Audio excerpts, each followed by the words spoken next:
တင်ပြီးတော့ဖျားလောင်မပြေးအောင်6လက်နဲ့အလုပ်ကြီးလုပ်တဘော6လက်နဲ့သဘောနဲ့သူက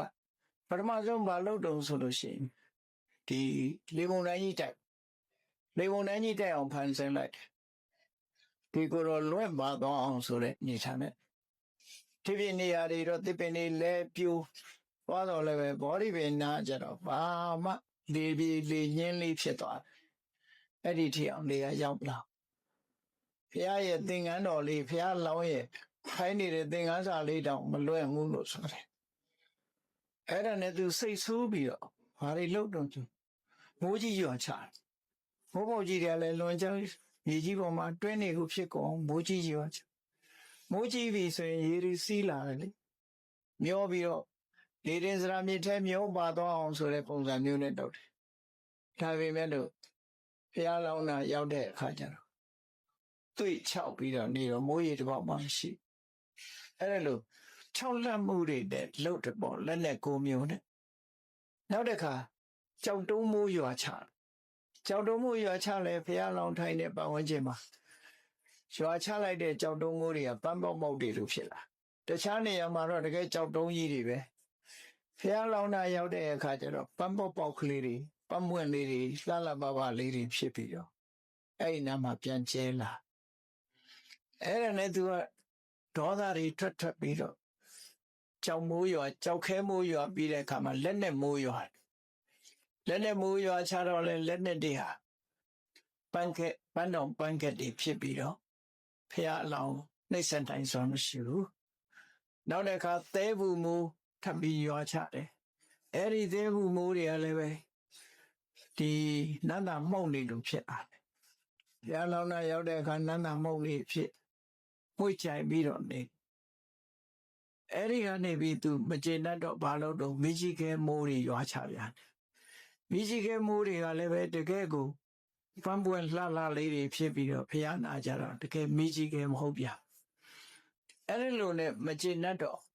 ရွှွညွန်မိုးတွေရွာချပြန်နောက်ဆုံးမှာမိကြီးခဲမိုးကြီးရွာချမိကြီးခဲမိုးရွာချတဲ့အခါမှာလည်းပဲ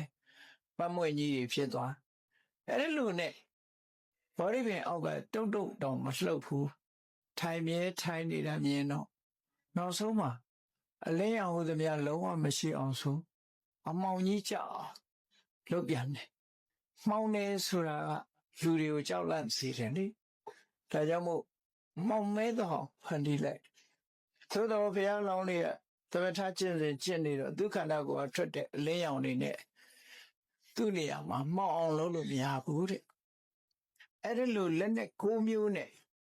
ကြိုးစားပြီးတော့နှောက်ယှက်တာမအောင်မြင်တဲ့အခါမှာနောက်ဆုံးမှာဘာလက်နဲ့ကိုသုံးချတော့ဆိုဆက်လက်နဲ့ကိုသုံးချတယ်အဲ့ဒီဆက်လက်နဲ့ဟာသူ့အတွက်မှာနောက်ဆုံးအချီဆုံးလက်နဲ့ကြီးပဲ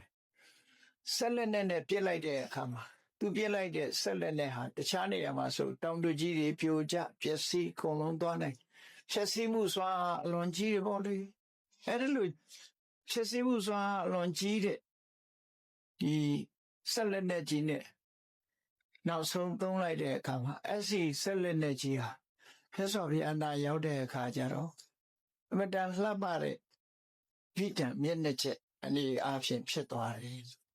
နောက်ဆုံးဟာသူလက်နဲ့တွေနဲ့လှုပ်တာမအောင်မြင်ဘူးမအောင်မြင်တော့ဆင်ကြီးကိုချုံဖွင့်ဘုရားနာထီအောင်တိုးလာပြီးတော့နေရာကဖယ်ပေးဖို့နိပရိယေကိုပြောင်းပြီးတော့သူ့နောက်ကလိုက်လာတဲ့လူတွေဒီနေရာဘယ်သူပိုင်တာတော့ဟုတ်လားဒီပလင်ဘယ်သူပိုင်တာတော့ဆိုသူ့နောက်ကလူတွေကမန္တမင်းကြီးပိုင်ပါတယ်ပေါ့ဝိုင်းအော်အဲ့ကြကြည့်အားလုံးကသူ့ကိုထောက်ခံဆိုတော့ဒီဟာဘယ်သူပိုင်တယ်ဆိုတာကိုခုထင်ရှားနေပြီဒီနေရာမှာမနေနဲ့ထွက်ခွာသွားဖို့ဆိုပြီးအတင်းပြောတဲ့အခါလက်စွာဘုရားကအော်မင်းလူတွေထောက်ခံမိမယ်ငါစီမှာငါနားမှာတက်ရှိတရားမှမရှိဘူးခုနကပြမကြီးတွေတို့လည်းထွက်ပြေးကုန်ကြပြီအဲ့တော့တခြားသက်သေရှာစရာမလိုဘူးတဲ့ဝေတန္တရာမင်းကြီးလက်ထက်တော့ကဘာဘုရားဟာရှားပေါင်းတရားမျိုးစုံ9မျိုးလှူခဲ့တဲ့ကုသိုလ်ကောင်းမှုတို့ကငါအမြတ်တမ်းပေးဝေခဲ့တာရှိတယ် အဲ့ဒီအမြန်တမ်းပေးဝေတာဟောဒီမြေကြီးကတက်သေးပဲလို့ဆိုပြီးတော့မြေကြီးကိုလက်ညှိုးညွှန်လိုက်တယ်မြေကြီးကိုလက်ညှိုးညွှန်လိုက်တဲ့အခါမြေကြီးကထောက်ခံတဲ့အနေနဲ့တွတ်ခအောင်လှုပ်လိုက်တဲ့အခါမန္တကြီးလည်းစင်မောအလျှော့ကြတယ်ရေတွေကလည်းပဲတပြင်းလုံးဖြစ်သွားပြီးကြံတဲ့သူ့ရဲ့နောက်လိုက်နောက်ပါတွေလည်းအကုန်ခြေဥတဲ့ဟာအကုန်ထွက်ပြေးဆရာမှမရှိဘူးဖေယိုဖေယဲဖြစ်ပြီးအကုန်လုံးထွက်ပြေးမန္တကြီးလည်းထွက်ပြေးရတယ်လို့ဆိုတယ်ဒါဟာမြတ်ဗုဒ္ဓရဲ့အောင်ပွဲတစ်ခုပဲပေါ့နော်